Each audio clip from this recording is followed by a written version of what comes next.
got a pulse on Pasco. I know what's going on. Perfect. I'll be the bad guy. We have so many awesome people on here this morning. I'm looking through the gallery. The one thing I love about the coaching conference is it's literally a collection of all my favorite people in the county. So it's a real pleasure, and I'm always grateful to everyone who takes time. I've gotten a lot of messages. We have some folks dealing with illness, and some folks who are covering things in their building. But for everybody who was able to make it, just deep appreciation to kick off the day. Thanks for everyone coming into our Pasco County Coaching Conference. Love it. No, and I'm extremely excited to be here, even if it's virtual. I say it all the time. Some of you have heard me say it all the time, but Pasco people are my people. This has become a group of people that I absolutely adore on a personal level and professionally. I'm in so much awe and envy of the work that you guys are doing and the lives that you're changing and just the way that you go about your work. It's powerful. So I'm excited to be a part of this, at least for a little bit here this morning. So Jeremy, I'm clicking admit all as fast as I possibly can. One of the things about Pasco County is you guys are extremely punctual. It is 8:30 on the dot and people are flooding. So I'm going to give it maybe 30 more seconds if that's okay before we officially launch and make sure that everybody that's supposed to be here can get in. Dave, as you are ready to start talking and launch, I'll run the admissions and make sure I have your back so you don't have to mess with that while you're trying to concentrate on giving us an awesome kickoff. Awesome. Well, I'll let you just take over the clicking and I'm going to jump in and we'll start having a little bit of fun.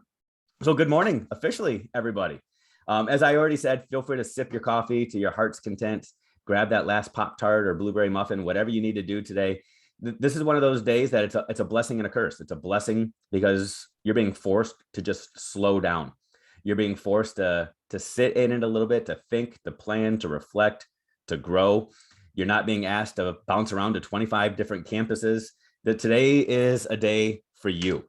So make this a day for you. Make this a day where you are focused on your own journey, your own growth, your own reflection, your own joys. With that being said, I know Jeremy has sent lots of emails and he's communicated with you a ton about things that you need to do today. I was told that you get attendance for being here only if you complete an amazing evaluation at the end of the session. So at the end of this, 5-star reviews are what we're looking for. The highest ratings, if you want to go ahead and pre-populate that now before I even speak, I'm totally fine with that. Just know that that's how you get credit for being here today. So he'll go through all that, I'm sure, later on, but just know that that's what you have to do before you go. All right. So let's jump in. I am going to spend a little bit of time introducing myself for those people that don't know me, but I want to just let you know flat out from the get-go, I'm a guy who has made a lot of mistakes in my educational journey and in life. I'm a guy who had a huge ego for a long time. Some would argue that I still have a huge ego, that I still have a confidence issue, that I've got a swagger problem, that I've got this issue with feeling like I have to know it all and always have to be the smartest one in the room. But I want to tell you in a very real way, it's something that I've been working on for truly my entire adult life.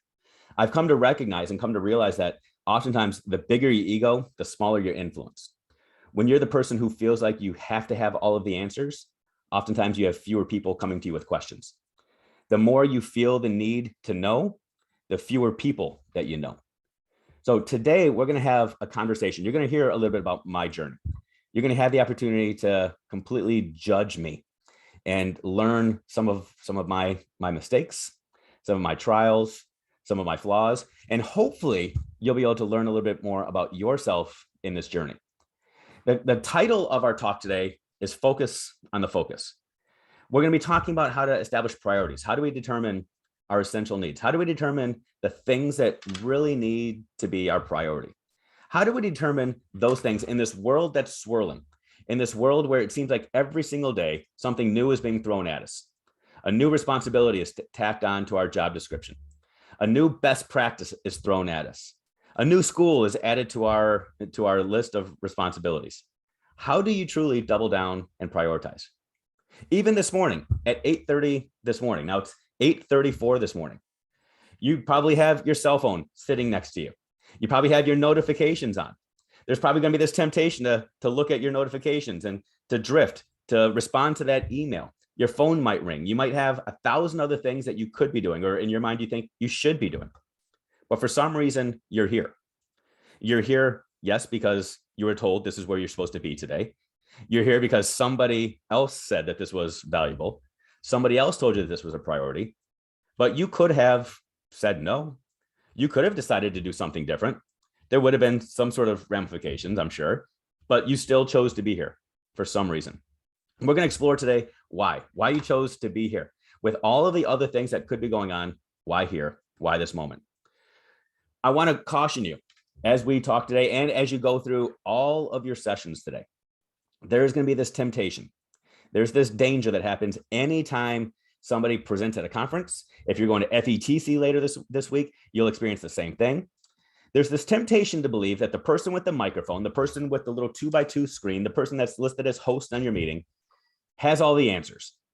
They've been given the microphone by somebody, so they must be the expert. I'm here to refute that, and you're going to see that in very large quantities today for our next 55 minutes. Don't fall for the trap that just because a person has a microphone, just because they're given hosting responsibilities, just because they wrote a book or they've got a podcast or whatever it is that they do, that they're any more of an expert than you are. Similarly, I want you to recognize that same thing about you. Just because you've got experience, just because you've done things for 20 years, 30 years, 40 years, doesn't necessarily make you the expert. This is going to be our opportunity to be extremely vulnerable, to be transparent, again, to look into my soul, to look into my past, look into my experiences, and judge away. So again, I am not necessarily the expert on anything I'm going to be sharing today. I'm okay with you pushing back. I'm okay with you challenging some of the statements I'm going to make. I'm okay with you sliding into my DMs and calling me out. Do what you got to do as long as you're reflecting and you're growing. So who am I? Who am I? First and foremost, I am the father of 4 absolutely incredible kids. My oldest is in high school. He's a sophomore. My youngest is in 1st grade. I also have a 3rd grader and a 5th grader. I am extremely, extremely busy. But my kids are the reason why I do every single thing that I do. They are crazy. They are rambunctious. They have a ton of energy. They have amazing gifts and frustrating flaws. But they are growing, and they make me smile. As a matter of fact, the picture that you're seeing right now, this is a picture that after a 2-hour photo shoot was the best family picture that we can get. This was like trying to pose them, trying to get them as perfect as possible. And this was what we got, because this is a picture that truly summarizes my life. On a professional side, I'm in year 23 of education right now. I have spent time really doing all the things. I've been a middle school teacher. I've been an assistant principal, an athletic director. I was a middle school principal. I was an elementary principal. I was an assistant superintendent. I was a college professor. I worked in Michigan. I worked in Florida. I was a turnaround principal here in Florida. I say here in Florida because I'm in Florida as well. I'm literally as far away from you in Florida as possible. I'm over in Pensacola, where it is southern Alabama. I'm not going to lie. I'm in southern Alabama. But I tell all my northern friends that I'm in Florida just to make them extremely jealous. But to you all, you get it. I'm in southern Alabama. But I'm loving life. I get to do this kind of work full time now, where I consider myself the farmers only of education. I try to make connections happen. I go out and steal ideas from one group and share them with another, and just try to bring people together. So that's me in a nutshell. Again, lots of diverse experiences. Some people hear those experiences and say, wow, it's a guy that's done it all. And I simply say, well, I'm a guy that isn't really liked by anybody. So I constantly have to bounce to try to find a new group of people that I can get along with. So again, I've been around, I've done a lot. I've had an opportunity to learn a lot and make a lot of mistakes.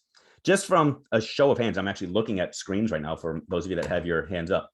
How many of you have more than 23 years of experience? How many of you are more veteran than me? Wow, it's a lot. Yeah. And I would imagine something similar to that in a coaching conference. That tends to be the norm, is that we tend to look at experience and give it some merit points, if you will, and as you continue to move on in your journey. So for those of you that are more experienced than me, call me out. For those of you that have a lot less experience than me, again, own it. Experience does not necessarily drive mastery or influence. So let's continue our journey now that you know who I am. Again, the conversation today, focus on the focus. How do we identify our priorities and our values? This is not going to be a session where I'm sharing a bunch of data with you. This isn't going to be a session where I'm showing you a bunch of statistics and trying to talk about best practices and effect size and correlations and causations. I want to do all that, but I know it's not necessarily something that we as educators really gravitate towards. We want to know that the things that we're doing are making a difference. We want to know that the things that we're doing matter. We want to know that it's best practice. But on a day-to-day basis, the decisions that we make about our lives and what we do every single day oftentimes aren't rooted in what does the data say. There are other things that get into our minds. One of the things that we are going to focus on today, though, is collective teacher efficacy, collective coach efficacy, collective educator efficacy. The goal is for us to be engaged in some conversations today, to be rowing in the same direction, to have conversations, debate, and dialogue so that we can all continue to grow together. We're going to be debating what is best practice. We're going to be debating what is scholarly research. What does the research tell us we should be doing? But the reality is there's contradictions all over the place. We can read one research article today that tells us a best practice is X, and the next day we'll hear that that's not true, and we're supposed to be focusing on Y. We can learn that what is best in a high school classroom is not what's best in an elementary classroom, and then somebody else will tell us that good instruction is good instruction. It doesn't matter the grade level, it doesn't matter the school. What we're going to be talking about today is not how to reconcile the differences, but how to determine what really matters most. How do you, as a coach, as a guide, as truly a school leader and somebody that other people look up to, how do you help others align their focus and sift through the noise and sift through all of the mixed messages to double down and say, this is where you need to go? And we're going to start this by me telling you a story about one of my athletic heroes, Eliud Kipchoge.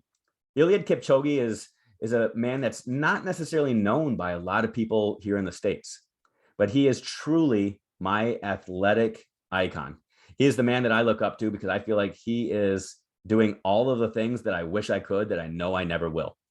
So behind me, I don't know if you can see, but behind me over my left shoulder on my wall, I have a collection of race medals.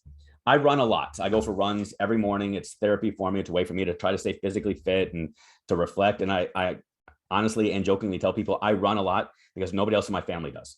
It gives me an opportunity to get out of the house with nobody else around me. But I like to run a lot. I've run a few marathons. I've run thousands of miles throughout my life, but I have never been able to accomplish what Eliud Kipchoge does. Now, Eliud Kipchoge is a marathon runner. Just for full context, just to make sure that people understand, a marathon is 26.2 miles. Some people will say, hey, I went out and ran a 10K marathon. No, you didn't. You ran a 10K. A marathon is 26.2 miles. It's basically half the distance from where you are right now to Disney World. So 26.2 miles. Eliud Kipchoge is the fastest marathon runner in the history of the world. So if we were to go back 60 years ago, there was a man by the name of Roger Bannister. Roger Bannister was the first person to ever run a 4-minute mile. It was believed before he did it that the 4-minute mile was something that nobody could accomplish because of the way that our bodies are constructed. Nobody thought people's legs could move fast enough and have a long enough stride to actually be able to run a marathon. To run a mile in 4 minutes. Well, Eliud Kipchoge did something very similar, but with the marathon distance. It was believed that nobody would ever be able to break the 2-hour marathon limit. Well, Eliud Kipchoge, as you can see in the picture at the finish line, when he broke the record, he ran a marathon in 1 hour, 59 minutes, and 40 seconds. Just to give you some context, again, 26.2 miles. What that breaks down to is running a 4-minute, 36-second mile. 4:36 for 26.2 miles. 4:36 for 26.2. Again, more context. I told you I have a high school son. This past summer when we moved here to Florida, my high school son was full of swagger. He thought he knew all the things about everything. And one of the first things that I had to do when we moved down here was remind him who the man of the house was. And I had to remind him that he is a child and I am the dad. And I had to show him that I still have it, that I'm still stronger than him and I'm still faster than him. So one day he was running his mouth and I challenged him. I said, hey, I'll tell you what, buddy, let's go out to the high school track. We've got a high school about a quarter mile from us. Let's go out to the high school track and just run a mile. If you're able to beat me in a mile, I'm going to pay you $100. If I can beat you in a mile, I get your cell phone for a week. He accepted the deal. And I don't know which one was a bigger proposition on the table, but he accepted it. We ended up going out to the high school. My wife was there with the stopwatch. All of my kids had poster boards saying, "Go Daddy, beat Cameron." They were cheering us on. They had pom-poms, and they even had the little cowbells that they were ringing. We line up at the track, ready to run 4 laps. And my wife says, "Hey, Marcus, go." And we take off. After 2 laps, my son Cameron is grabbing his hamstring and crying that he pulled a hammy and he has to quit. And he had all the excuses possible as to why he couldn't go on. And he said, "We have to quit." And I said, "Nope, I'm going to finish." Because I knew that if I quit with him, he would say it was no contest. So I said I was going to keep going. I kept on going. I finished my 4 laps and I collapsed on the track after laying it all out. After I won, I asked my wife what my time was. She looked at it. She looked at the watch, and it was 6 minutes and 50 seconds. Okay, just for context, 6 minutes and 50 seconds for me to run all out, having to show up a 16-year-old. 6:50. Eliud Kipchoge, 4 minutes and 36 seconds, or 26.2 miles. That is insane. It's crazy. Now, that in and of itself is a pretty cool story. But what I like to really focus on is how he did it. Eliud Kipchoge didn't break the all-time marathon record and become the world's fastest marathoner just by going outside and working hard and saying, "I'm going to go show up one day and break the record." Let me show you the next picture. This is a picture of Eliud Kipchoge when he was breaking the record. See, when he went out and he ran that 26.2 miles in 1 hour and 59 minutes, he had an entire team surrounding him. He had been training for this day for about 18 months. And if this is a picture taken from a drone as Eliud was actually running his marathon. And it's a pretty cool picture. One of the things that's important to recognize is Eliud Kipchoge, he's right in the middle of all this. He's wearing the white shirt in this picture. He was surrounded the entire time he was running by a group of people that are known as rabbits. A rabbit is somebody that doesn't run the entire race with somebody. These rabbits, each of them had to run about 2 miles, and then they would trade out with a different person. They only had to focus on a short part of the race. Their goal was to help him keep pace and to limit distractions around him, to make sure that the elements didn't get in his way, to allow him to just focus on his race. There was a car in front of him, set to set the pace. The car was going at world record pace, so that Eliud Kipchoge could, again, have another buffer in front of him so that the wind wouldn't be a resistance on him, so that he can maintain his pace. And the most important factor, if you notice in this picture, there's a green laser beam shooting from the top of the car down to the road. That green laser beam was there to set Eliud Kipchoge's pace. It was designed so that Eliud Kipchoge could keep his head down and just have to focus on hitting that green spot, step after step after step. When he finished the marathon, Eliud Kipchoge was interviewed by a ton of people, and they all asked him, "How did you do it? What special shoes did you have? What special equipment did you have? What diet were you on?" And they asked him a lot of questions trying to figure out what the secret sauce was. And when it boiled down to it, his answer time and time again was that the thing that allowed him to break the record was the green dot in front of him. He said the green dot was the secret sauce. All he had to focus on with each step was hit the green dot. Every single step was hit the green dot, hit the green dot, hit the green dot. And he knew that if he did that repeatedly, by the time he got done, he would have broken the record because he trusted everybody around him had set this up perfectly. He trusted his rabbits to keep him safe. He trusted that the car was setting the right pace. And he knew that if he just focused on the step in front of him, that everything would take care of itself. And that's exactly what happened. Now, this is a situation, there's been a lot of controversy about his attempt, whether or not it was a pure attempt or not. And I'm here to tell you, I don't care if he had green dots in front of him, if he had rabbits around him. Running 26.2 miles that fast is incredible. I look at it and say he's brilliant. He's a genius. He figured out how to do it. Again, I've run multiple marathons before, and I can tell you that at mile 18 to 20, the only thing I'm thinking about is the chafing that's happening, the bleeding that's happening, and how much I want to die. I have all of these other things going on in my mind that are preventing me from focusing on getting the best time possible and from finishing the race and breaking any kind of record, because I let all kinds of distractions get into my world and into my head. Eliud Kipchoge set himself up so that he could simply focus on the next step.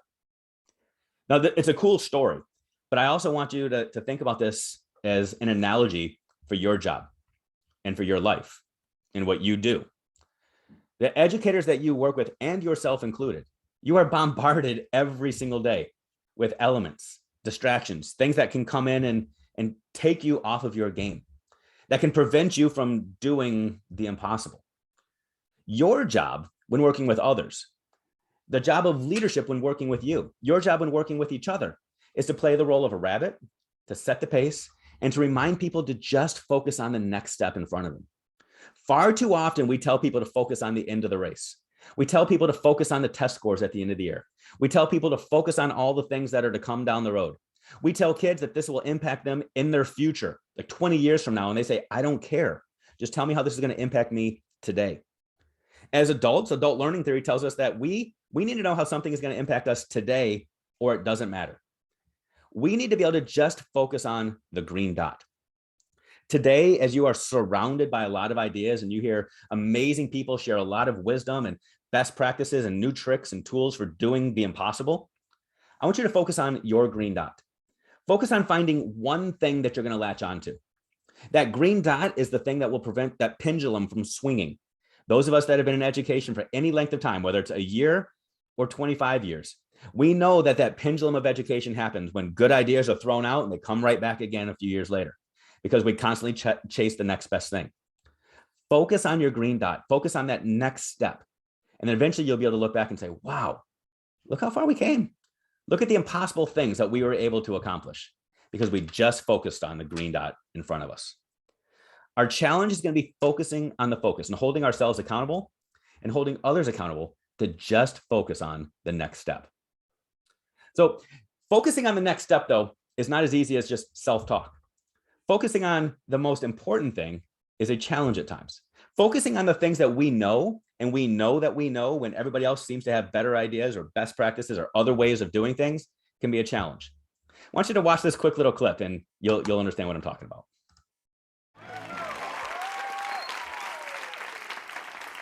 Well, Matt, you've come a long ways and had a couple of close calls a few times, too. Yeah. But here we are at the final question. If you answer correctly, you'll walk away from here with $1 million. Now, what will you do with the money? You and your wife, Whitney, won a charity, is that correct? Yes, that's right. Is she here? Where is Whitney?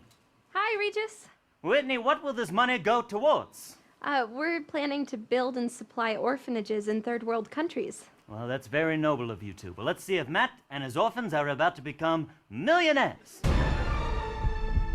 All right, Matt, here is your question. Who was the 26th President of the United States? Was it A, William McKinley, B, Theodore Roosevelt, C, William Howard Taft, or D, George Washington? I'm not sure, but I know it's not George Washington. Maybe Roosevelt? Would you like to ask the audience? Yeah, let's poll the audience. All right, audience, time to weigh in. Who was the 26th President of the United States? Let's see what they said. Wow. Literally 100% of our studio audience feels the answer is D, George Washington. Yes. I'm sorry, everyone, but I don't think that's correct. Are you positive? Yeah. It's a bold choice to go against numbers like that. Mm-hmm. But George Washington was the first president, so he really couldn't have been the 26th. Well, your wife was one of the voters, Matt. Are you sure she got it wrong? Well, I'm sorry, honey, but I don't think that it's George Washington. Okay. Well, would you like to phone a friend? Yes, my sister Mallory is a professor of history at Stanford, so... Well, let's go to the phones. Hello? Hello, is this Mallory? It is. Mallory, hi, this is Regis. I'm with your brother Matt. He's going for $1 million, but he needs your help. Okay, what's the question? Okay, Mallory, who was the 26th president of the United States? Is it A... George Washington. What? No, let me give you all the options. No, I don't need the options. It's George Washington. Final answer. No, Mallory, George Washington was the first president. I need to know who the 26th president was. I heard you, and I'm telling you, it's George Washington. Well, he was a founding father, and he fought in the Revolution. Yes, and to honor him, they made him our 26th president. Why would they wait that long? He would have been dead by that point. Isn't it Theodore Roosevelt? Theodore Roosevelt? I don't even think that's a real person. Well, she seemed pretty emphatic. But she's wrong. You're all wrong. Are you sure? Yes, this is basic American history. Now, Matt, you could choose not to answer and walk away with $500,000. No, I'm pretty sure it's Teddy Roosevelt. I'm gonna answer B, Theodore Roosevelt. Are you sure? What? There's a lot of orphans counting on you, Matt. Are you sure you want this to be your final answer? I'm pretty sure. How confident are you? I'm pretty confident. I mean, I was more confident before I started asking everyone. It can't be Washington, right? I mean, there's no way I'm wrong about that one. Well, how confident are you? Well, it's just weird that everyone thinks it's him. And my sister teaches history for a living, so maybe. Would you like to use your final lifeline? Oh, yes, 50-50. Let's do it. All right, computers? This is not happening. It has to be Roosevelt. Now, you could choose not to answer, but if you guess wrong, you'll only walk away from here with $32,000, and after taxes, that's more like $2,000. No, I gotta go for it. All right, well, a minute ago, it seemed that you had ruled out Washington completely. Yeah, but that was before your little light show and the music and everyone telling me I'm wrong. I don't know what I know anymore. No, it has to be Roosevelt. My answer is Roosevelt. Are you sure? Think about the orphans, Matt. You are the devil, Regis. We need an answer. I gave you one, but you keep making me doubt myself. What is your final answer? D. George Washington. That's incorrect. I'm sorry.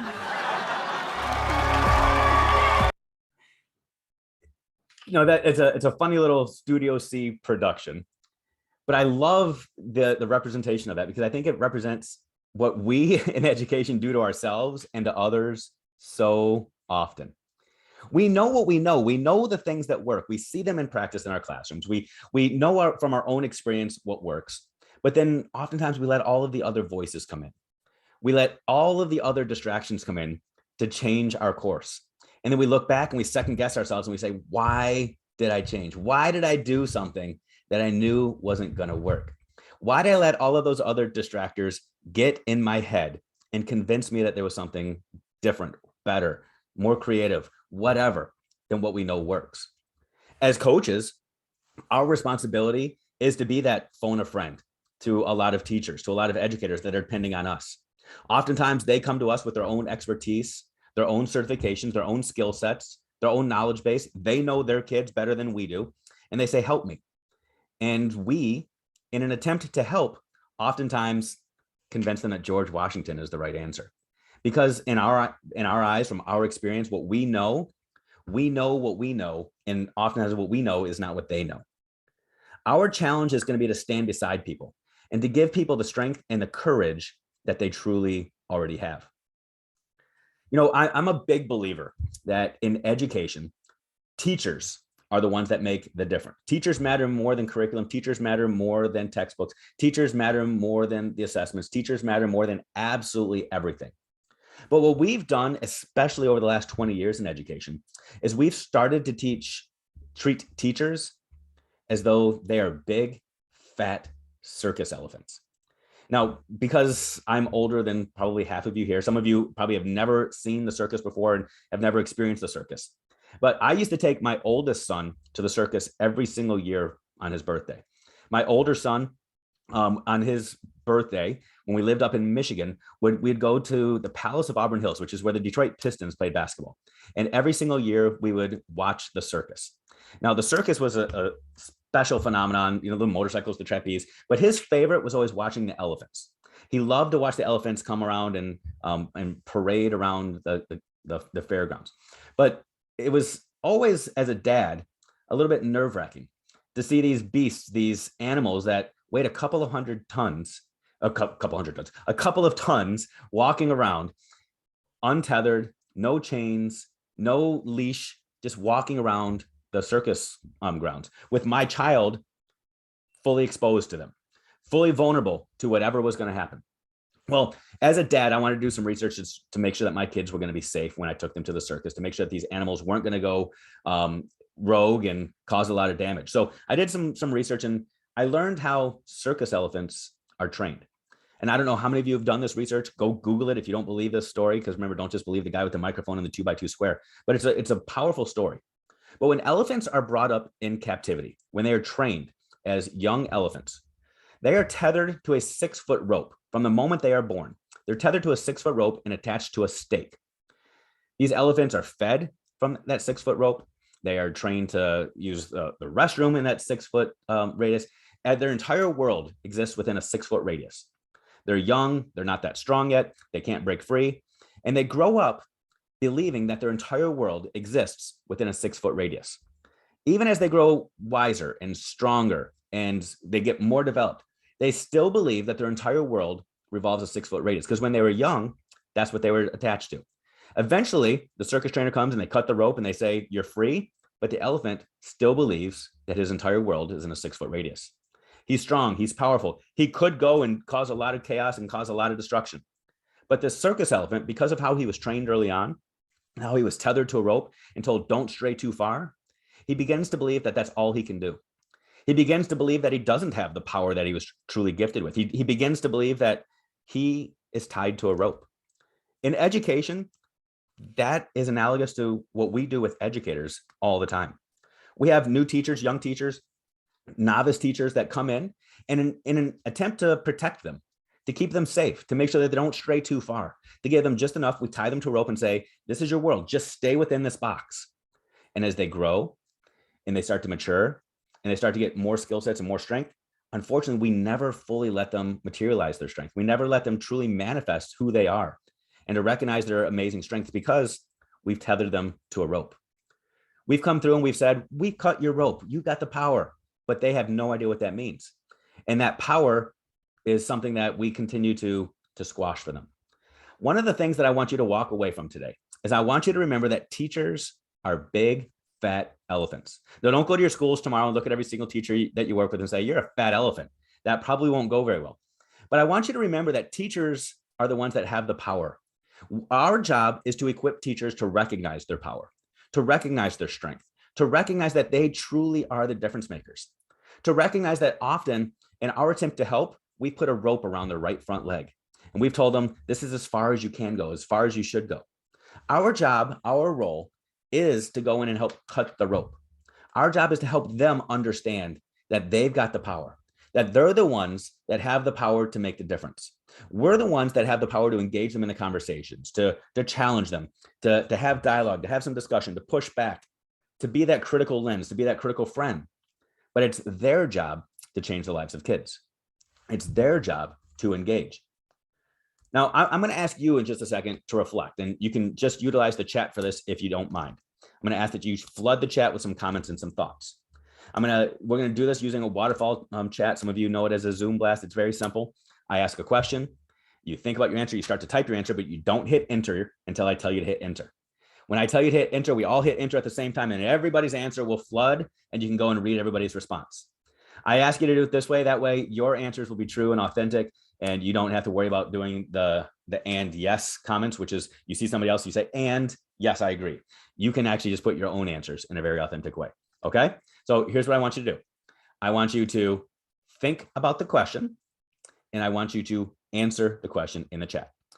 I want you to imagine that this morning you woke up 5 minutes before you were supposed to leave, or 5 minutes before you logged on to this, if you're still at home, and you only had 5 minutes. Only had 5 minutes this morning to get ready. I want to know, what are 3 things that you would do? You only have 5 minutes. What are 3 things that you're doing 5 minutes before you have to leave? Oh, Zoom blast people. Remember, we're going to wait till I tell you to hit enter. The judgment is hard here, people. The judgment is hard. Okay. On your mark. Get set. Enter. Woo! A lot of you are brushing your teeth, putting your hair in a bun, walking the dog. Some of you are way nicer than I am, kissing your spouse goodbye, putting on makeup. See, for me, I'm not brushing my teeth because I'm just going to drink more coffee and nobody will know the difference. If I work in a middle school, you don't have to worry about getting a shower. Nobody will be able to tell. Call and tell them I'll be late. So you're not taking 5 minutes. You're showing up late. You're going to deal with those consequences. Awesome. Awesome. Okay. So we understand how this works now, right? So I ask a question, you start typing your answer, but you don't hit enter until I tell you to. Next question. What if you found out that this was your last year in education? Last year in education. So you've got 5 months left. Okay. And some of you are like, that's me. That's me. So feel free to tell us what you would really do. But I want to know 3 things. 3 things again. If this is your last year, what are 3 things that you would do? 3, 2, 1, enter.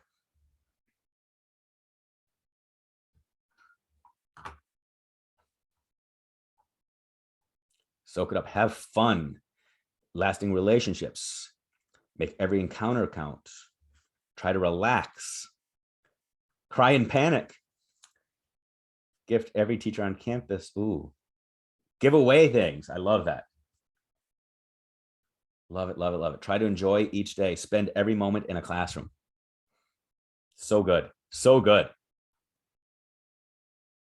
Cram for the big test at the end of the year. Oh, no, I didn't see that one. Sorry. Okay, fair enough. All right, we're going to do just a couple more. Ready? The next one. What if today was your last day in schools? What if today was your last day working with Pasco County, working in education? What if today was your last day? What if today was it? Not last year, but today, the last day. After you give that amazing evaluation in 35 minutes, after you're done with that, what else do you do? 3, 2, 1, go.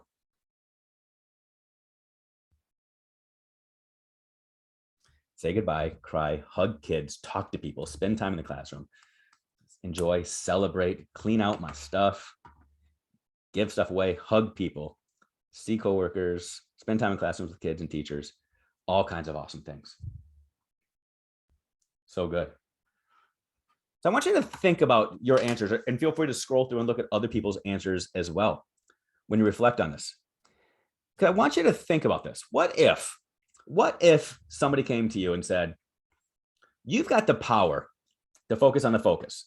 You've got the power to identify your priorities and to choose where you focus your efforts. We've heard before, if you want to figure out where somebody's priorities are, look at their money and their time. What I just asked you to do was to focus on your time, to focus on your priorities. If you only had a finite amount of time, what would you do? You focus on what you would do if you only had 5 minutes to get ready. For most of you, it's brushing your teeth and doing your hair.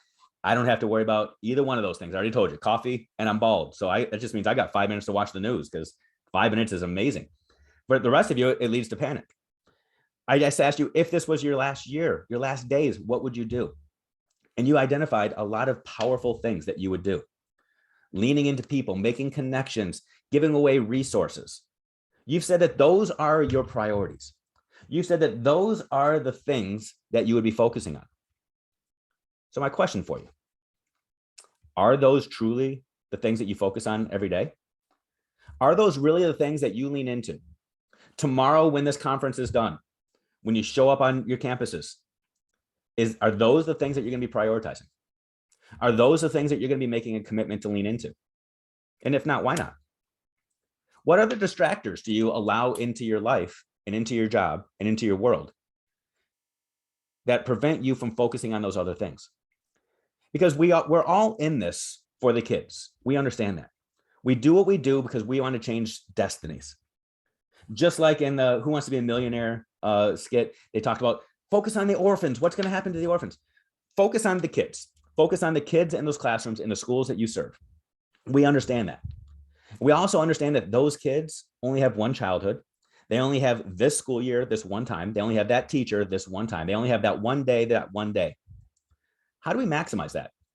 And how do we make sure that those things that we're focusing on are the right things? No, we can go back again and we can read all the research, we can read all the scholarship, and we can try to identify all the things that are working in schools. But what you just articulated in the chat was that you know the things that matter most. You know the priorities. You know what teachers need. You know what educators need. You know what your schools need. You know what kids need. So how can you put yourself in a position to focus on those things? It's not saying all those other things are bad. Just like in the mornings when you wake up and you've got 15 minutes or an hour and you've got time to sit down and watch some Good Morning America or to drink a second cup of coffee or to actually eat a healthy breakfast. Those things are good. It's nice when you can focus on other things as well. But when you've got a finite amount of time, a finite amount of energy, a finite amount of resources, you've got to prioritize.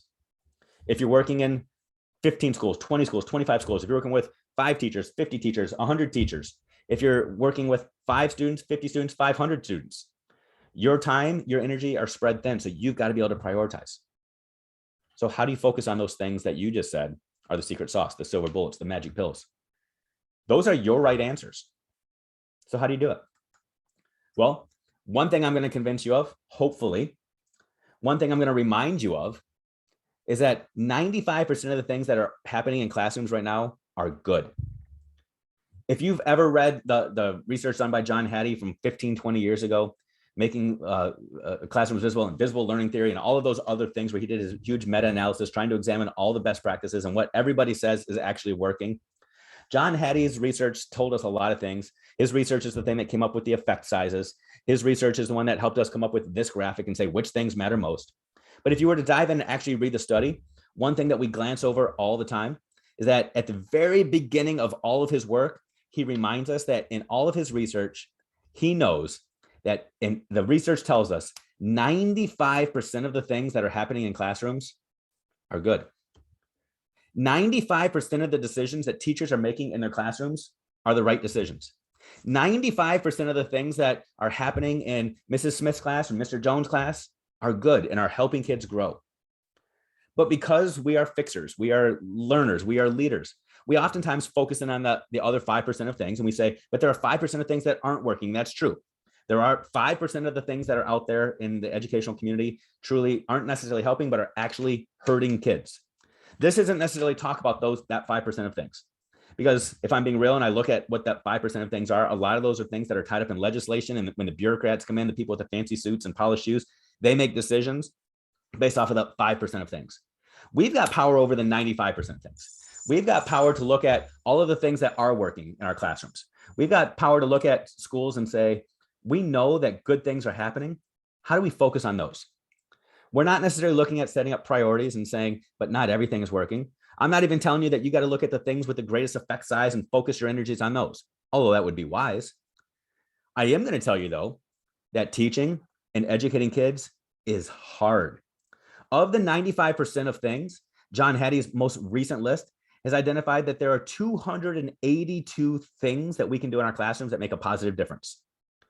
282 things that as coaches and as leaders and as guides for teachers, we're supposed to be helping align teachers towards.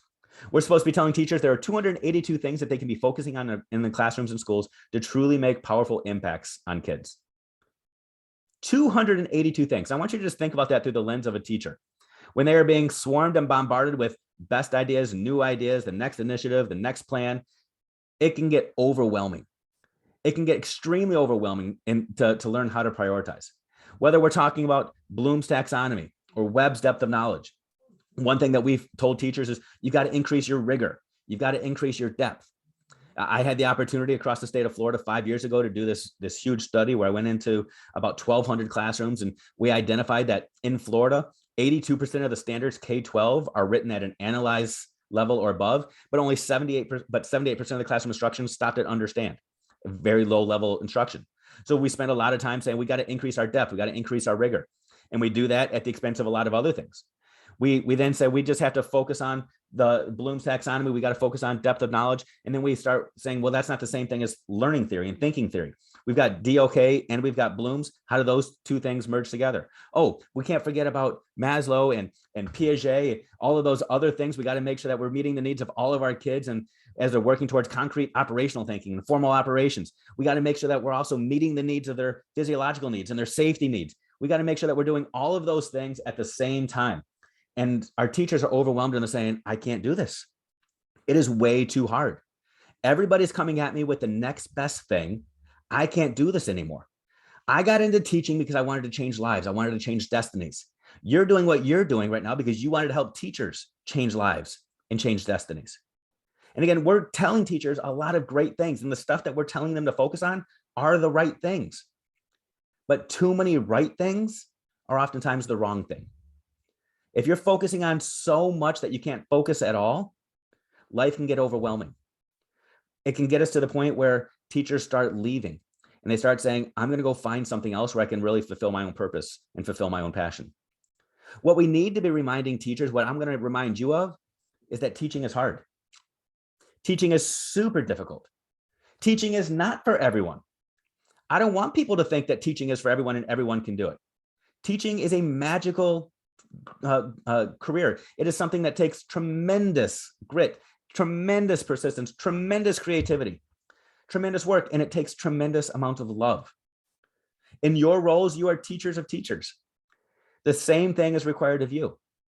You identified this already in the chat, that you understand and you recognize that the focus is on those relationships, the focus is on those connections, the focus is on those hugs and reaching out and the extending of grace and empathy to people. That's the priority. Oftentimes, though, we forget about that. Oftentimes, we forget about that in the midst of the storms because we focus on all of the other things. We focus on the change in standards, the change in assessment. We focus on the expectations at the end of the year. We focus on the FSA. We focus on the SAT and the ACT. We focus on a bunch of other things that cloud our thinking. And as a result, we push other things to the side. How do we prioritize? Well, I'm going to ask you at some point today, and maybe you want to do this right now, to engage in an activity. It's an extremely powerful, reflective activity. It's an activity that I was first exposed to about 8 years ago when I was an elementary principal here in Florida. See, this is actually my third stint here in Pensacola. I grew up as a Navy brat. I graduated high school here in Pensacola, Florida. Hated it so much, though, that I moved across the country to Michigan because I thought snow and miserable weather was still better than living in Pensacola. So I went up there and ended up meeting my wife, and we spent about 20 plus years up in Michigan as I engaged in my career and learned a lot of things. Had an opportunity back 6 years ago to move here to Pensacola to work in a turnaround school. I worked at an elementary school that received an F rating for 18 consecutive years. I want you to rationalize that. 18 consecutive years of an F rating. Now, that was before a lot of legislation came in and put mandates on what was going to happen. However, I was recruited from Michigan to come down here to work in this turnaround elementary school because a lot of legislation had been passed that said, if that school doesn't turn around in 2 years, it's going to get turned into a charter. The staff's going to get laid off. A lot of things are going to happen. So I took the chance and said, I'm going to move my family down to Florida and I'm going to work in this turnaround school because my ego had been stoked and I'd been told, you can do it. You did it in that school. You're amazing. And I bought into the hype. Within 3 months on the job, I was losing my mind. I felt like nothing I was doing was working. Nobody was listening to me. Now, the reality is there's a lot more to this story. The very first time I was introduced to my staff, the superintendent came to introduce me at my very first staff meeting. The very first time I ever walked foot on the campus was at a staff meeting. I wasn't allowed to interact with my staff prior to that because of some other issues. But I walked into the staff meeting and my superintendent introduced me as Dave Schmittou, the guy that's here to turn the school around. Right? And now, first of all, I looked at it and there was a part of me that was filled with pride. I was like, yeah, I'm going to do that.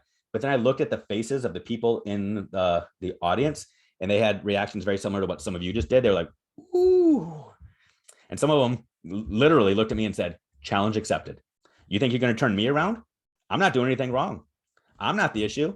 I've been here pouring my heart and soul into these kids. Who are you, little Yankee, coming down here to tell us what to do?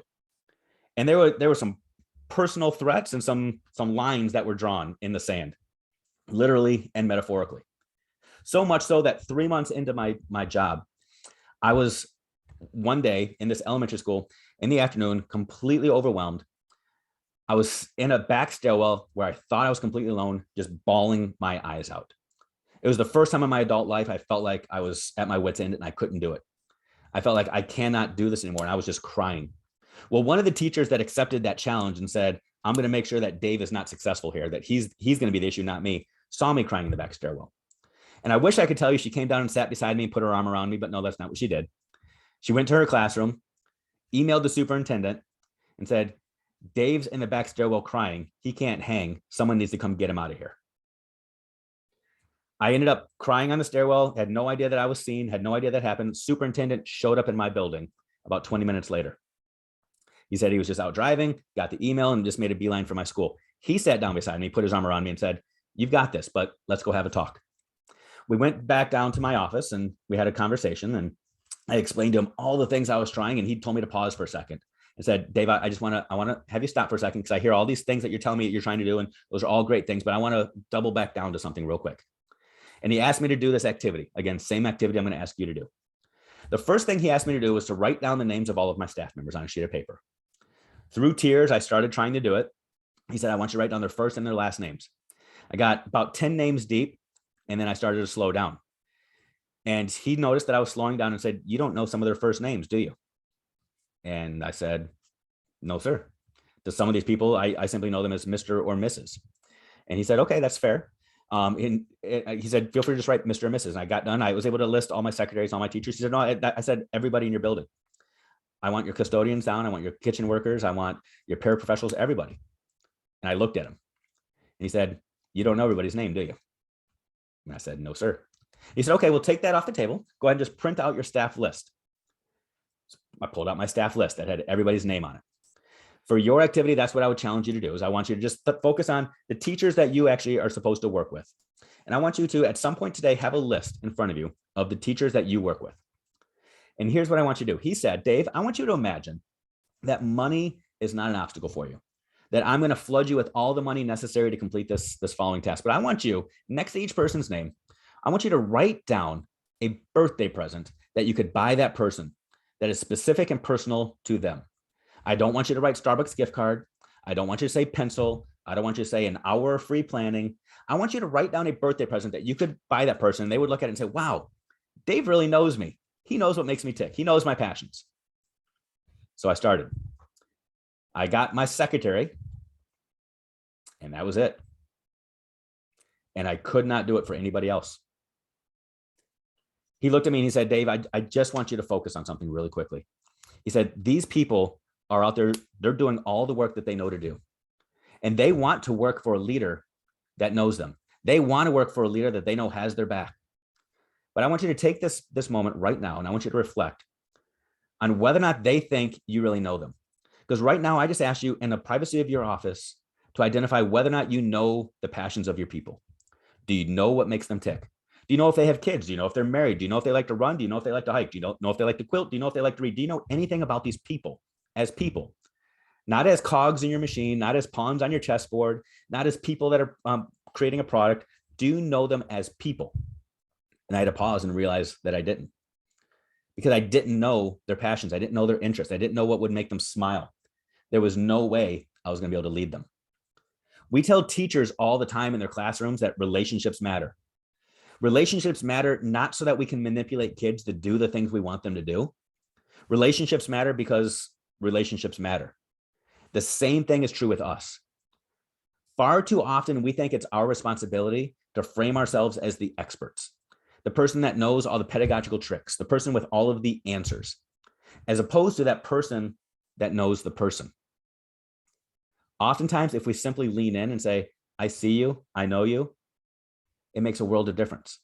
I'm not saying go out there and buy birthday presents for everybody. I'm not saying go out there and buy Christmas presents for all the teachers that you work with. I'm not saying if you work in 25 schools that you need to be able to do this for 2,500 teachers. Nope. But I do know that you got a small group that you're really working with. You've got a small group that you're trying to make a difference with. Do you know them?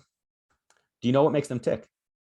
What if you actually just sat down and had a conversation with them and said, imagine I had all the money in the world and I could buy you anything. What would you want? And you learn about their dream vacation. You learn about the pets that they have. You learn about their interests and their skill sets. And you use that to have future conversations with them. You focus on who they are as people, and you use that to leverage who they can become as professionals.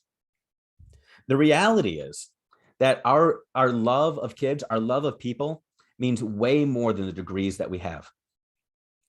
The degrees that we have, yeah, they're cool. They make nice little wall decorations. Yeah, you get some content knowledge, you get some experience, you get some skills. but knowing how to relate to people matters way more than anything else. You already know that, but it's not at the expense of everything else. I don't want you to believe that simply focusing on your focus means that you can dismiss everything else. It doesn't mean that you say nothing else matters. All those other things matter as well. All those other things are extremely important.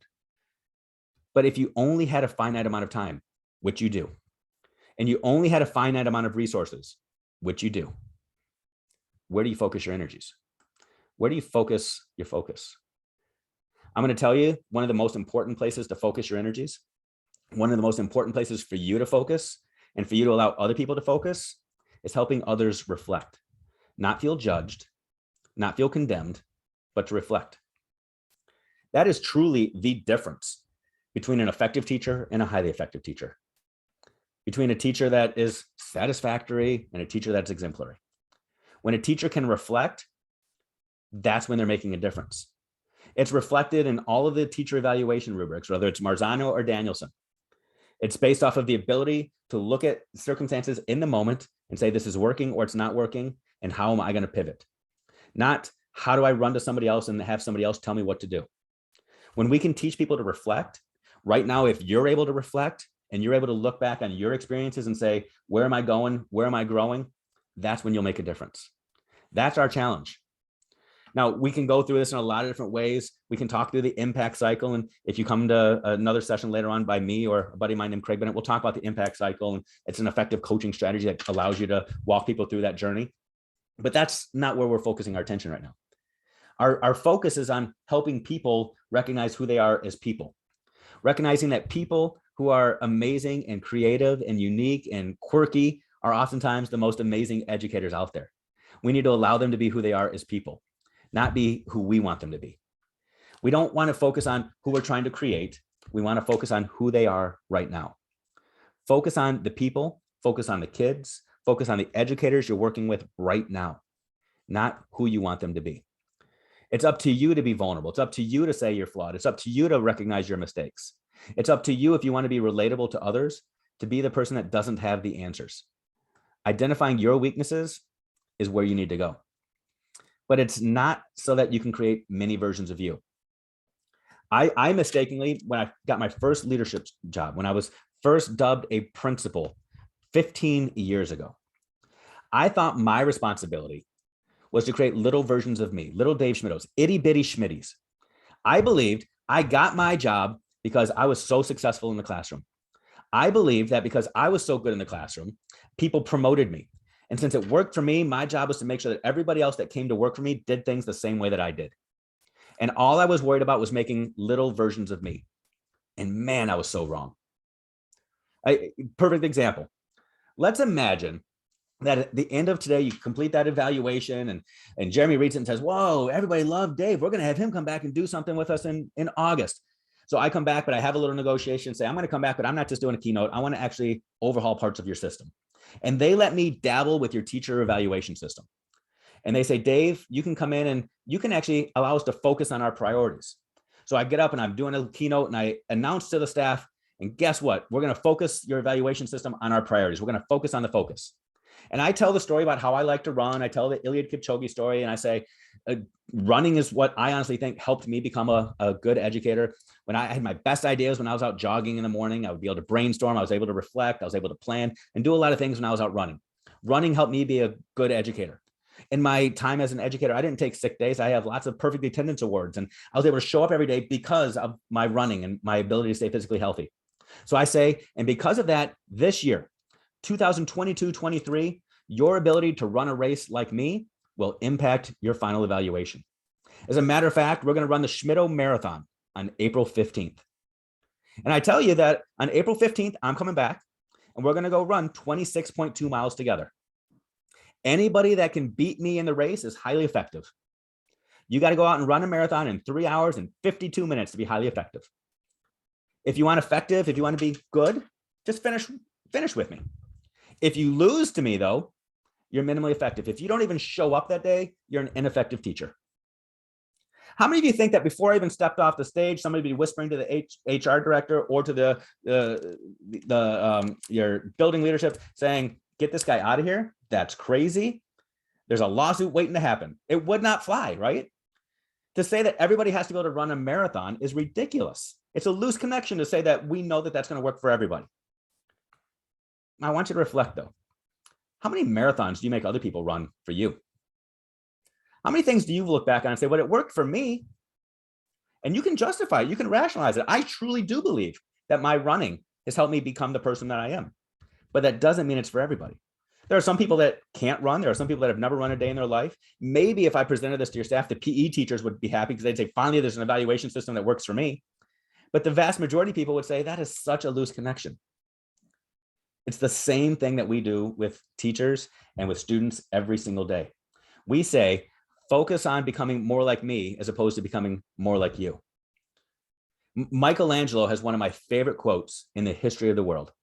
When he was asked how he created the statue David, he said, how did you do this? How were you able to create such an exquisite masterpiece from one block of stone? And he said, I simply looked at the stone and chipped away anything that didn't look like David. He saw David in his head and he chipped away everything that didn't look like David.